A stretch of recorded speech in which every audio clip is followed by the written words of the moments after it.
The CUI program explicitly defines decontrolling CUI as the removal of safeguarding or dissemination controls from CUI that no longer requires controls.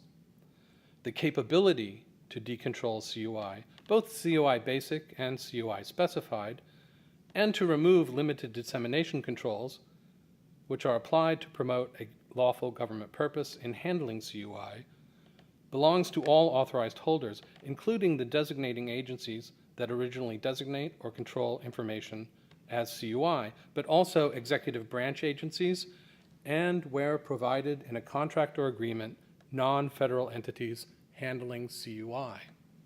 The CUI program requires that agencies implement policies and procedures for decontrolling CUI and recommends as a best practice that CUI policy for all executive branch agencies, authorized holders, and designating authorities authorize and assign agency personnel by title and position to implement agency CUI decontrol policy in accord with the laws, regulations, and government-wide policies governing CUI.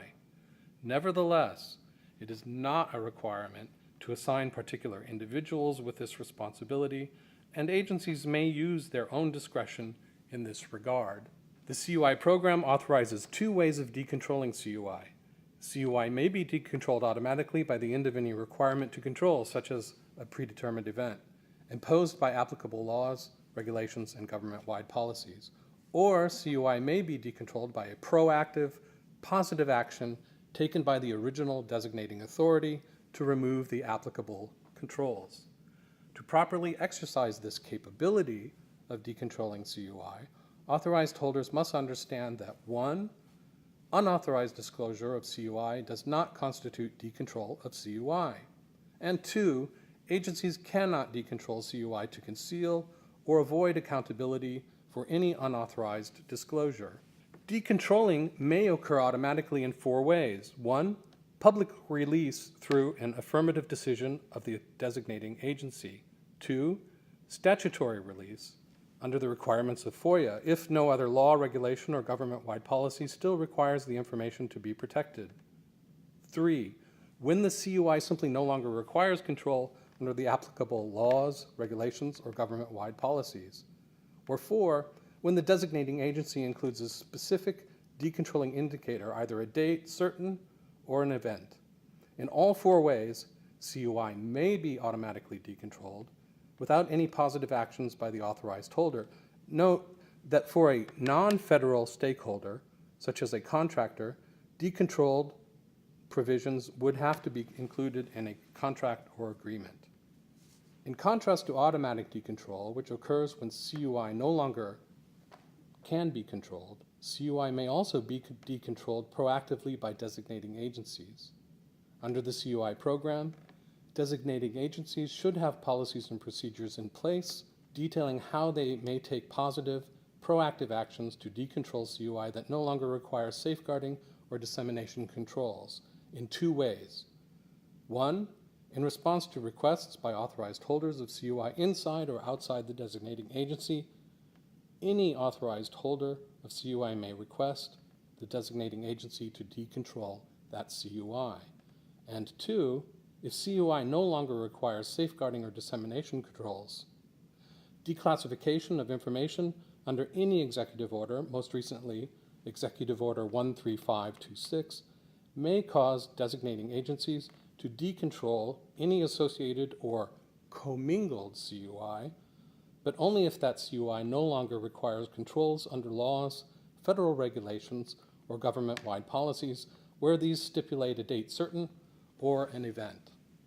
Regarding both automatic and positive decontrol, it is critical to remember that decontrol alone does not constitute public release. In addition to spelling out policies and procedures consistent with decontrolling CUI under the CUI program, policies for each agency should also determine the separate process for public release. However, once CUI is properly released, according to established agency policy, then public release automatically decontrols that CUI handled by any authorized holders outside of the designating agency. In implementing CUI program requirements for the proper decontrol and public release of CUI, authorized holders should always be sure to follow agency policy and procedures. Decontrolling in itself requires no further marking on CUI until the decontrolled CUI is 1. Reused in other forms, for example through restating or paraphrasing the decontrolled CUI in a new product. 2. Publicly released through official agency policies and procedures. Or 3. Donated to a private institution.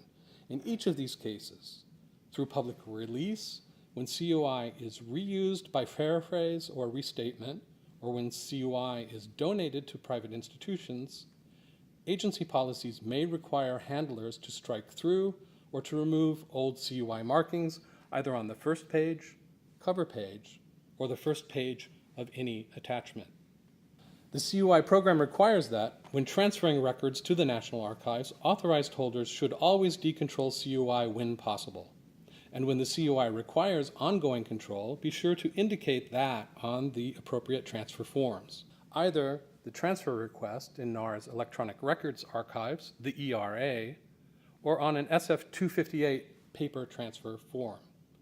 Unless indicated on the appropriate form, the National Archives may assume decontrol. Furthermore, whether CUI status is indicated or not, the Archivist of the United States may decontrol CUI and records transferred to the National Archives under his legal mandate to facilitate public access. To avoid unauthorized disclosure of CUI, always be careful to follow CUI program requirements for decontrolling CUI as implemented through agency policies and procedures. Remember that under the CUI program, 1. Unauthorized disclosure of CUI does not constitute decontrol of CUI, and 2. In following agency policies and procedures for decontrolling CUI, agencies cannot decontrol CUI to conceal or avoid accountability for any unauthorized disclosure that may have already occurred by other means. In handling CUI, always be accountable and do not decontrol CUI to conceal unauthorized disclosures.